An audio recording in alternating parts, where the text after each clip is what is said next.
today we're going to talk about simplifying variable expressions. So first off, I'm going to write on the bottom of our screen 4x plus 8 minus y minus 3. Okay, so term is a number of product of a number and a variable. They're connected by multiplication or division, separated by plus, minus, or equal signs. What a term is, basically, is everything that is between our operation signs. So that means for x is a term, 8 is a term, y is a term, and 3 is a term. Okay, so it's just everything that's here. I've got my plus sign, so 4x is before it, that's a term. 8 is behind it, that's a term. So it's everything that's between our operation signs, which in this case are positive, adding and subtracting. All right, and a constant is just a term that has no variable. So this 8 is a constant. Also, this 3 is a constant because it does not have a variable. I'm going to skip like term quick. I'm going to jump down to coefficient. Coefficient is the number in front of the variable. Only two terms in this expression have coefficients, and they have to have a variable. So I know that 4x is going to have a coefficient, and the coefficient is the 4.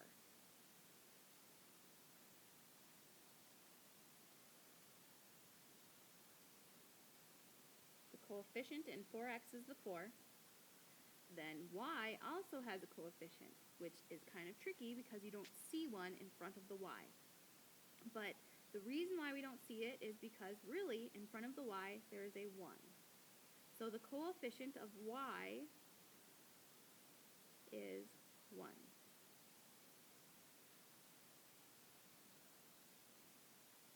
I'm trying to get that in there quickly.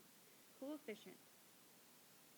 Okay, the next thing I'm going to talk about is a like term. Like term are terms that have the same variable, and I'm going to add something in there and write and exponent. N-E-N-T. There we go. Exponent. So if I'm going to try to add 5x plus 5x squared plus 3x plus x squared, say I'm going to try and add that together. My like terms would be 5x and 3x and 5x squared and x squared are like terms. So that means I cannot add 5x and 5x squared because the exponents are not the same.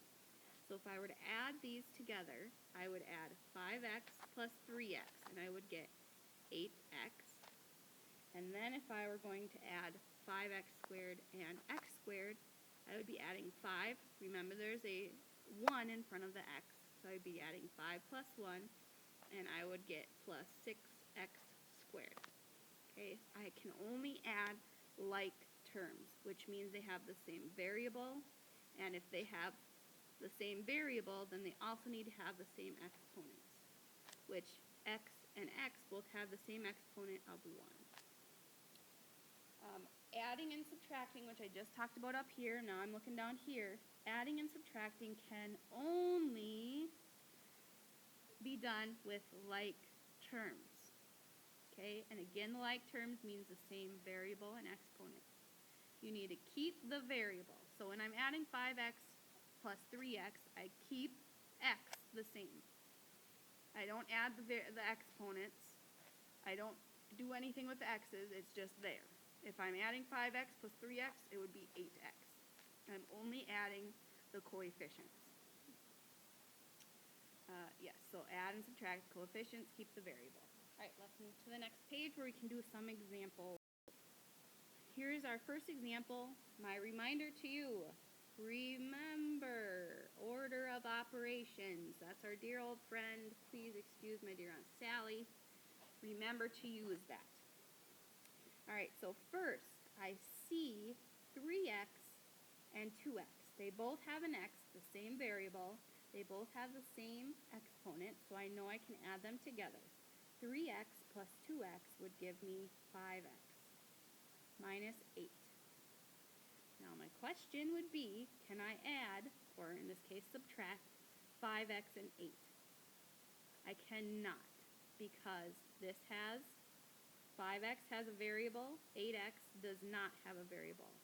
8x is a constant, C-O-N-S-T-A-N-T,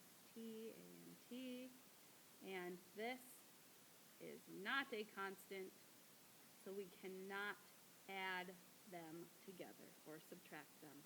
So if I were writing my answer would be 5x minus 8. That is as far as I can go to simplify that expression. Remember, an expression is any number sentence that does not have an equal sign. All right, let's try another one.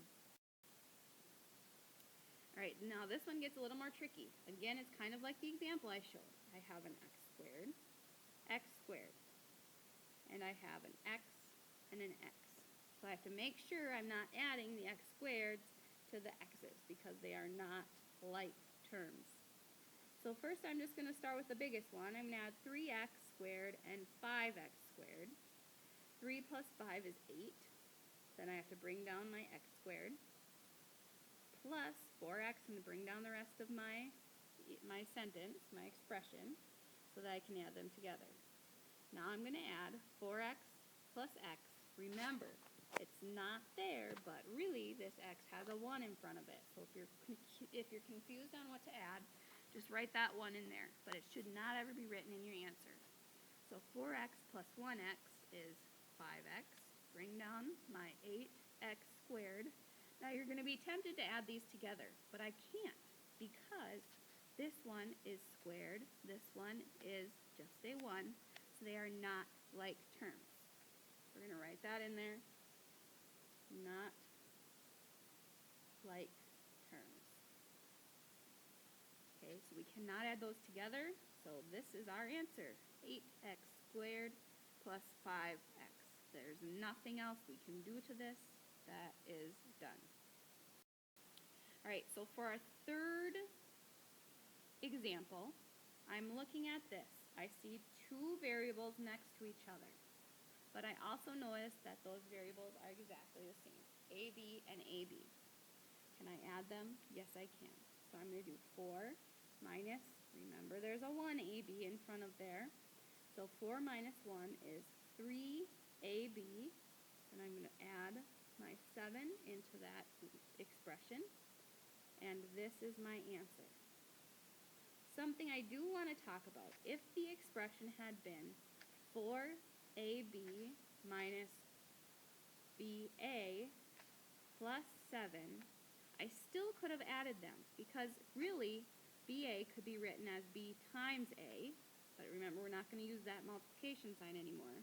And B times A is the same thing as A times B, so I could rewrite it as 4AB minus AB plus 7. So I could still do it as long as those variables are the same variable. It doesn't matter the order because we're multiplying. And remember back to a couple lessons ago where it doesn't matter if I'm doing 1 times 7 or 7 times 1, I'm still going to get the same answer. So A times B is still B times A, doesn't matter. So that is where they might try to trick you on the book.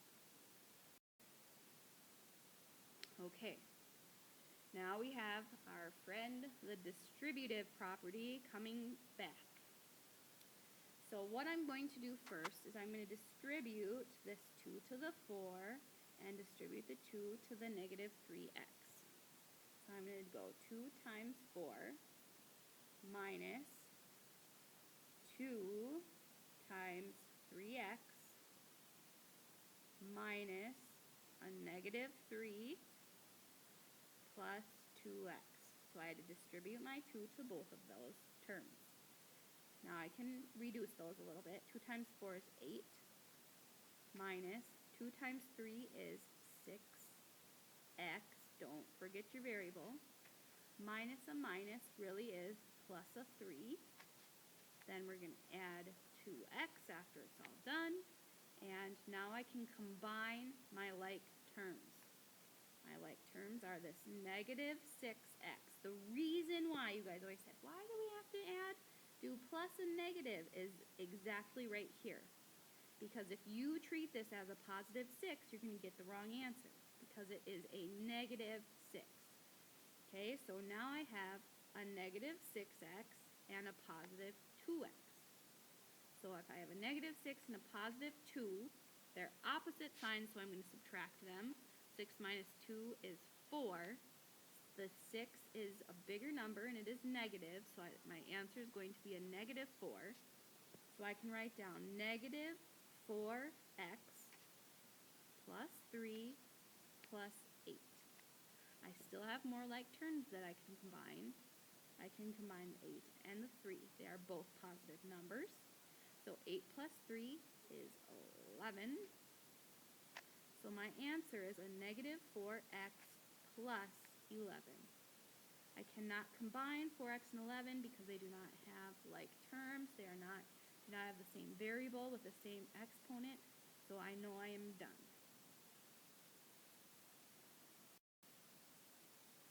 Alright, now here's another tricky one. Again, first I'm going to do this. Add a negative 3. Because I want to make sure I'm distributing the right sign. So I'm going to do 9p, because that is first, plus negative 3 times 5p, plus negative 3 times 2, plus 6. Okay, now I'm going to combine my terms here real quick with my multiplying. Negative 3 times 2 is a negative 6 plus 6. Plus negative 3 times 5p is a negative 15p plus a 9p.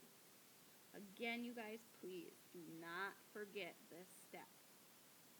You thought it was so silly when we were just adding and subtracting integers, but it is so important. Because if we had not done that, then this answer right here would have been a positive 6 and we would have been wrong. Okay, so you have to remember to do that step. Alright, so let's keep going. Now I have a 9p minus a 15p. So I'm just going to look at the coefficients. Remember, the coefficients are the numbers before the variables. So if I'm looking at those coefficients, I have a negative 15 plus a positive 9. They're opposite signs, so I know I need to subtract them.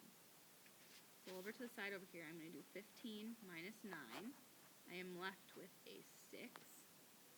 And I know it is going to be a negative 6 because 15 was the bigger number.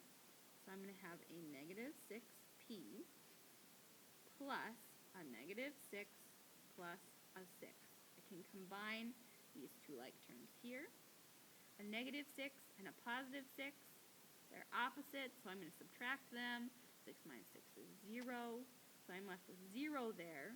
So negative 6p plus 0. Do I need to put this 0 in here? No, I do not. So my answer would just be negative 6p. Alright, that's all I have for you today. If you have any questions, you can ask on Edmodo or ask me in class. Please, if you didn't understand something, re-watch the video. Give it a shot. Try it out on your homework. And I know that you will start to get it after we practice it a lot.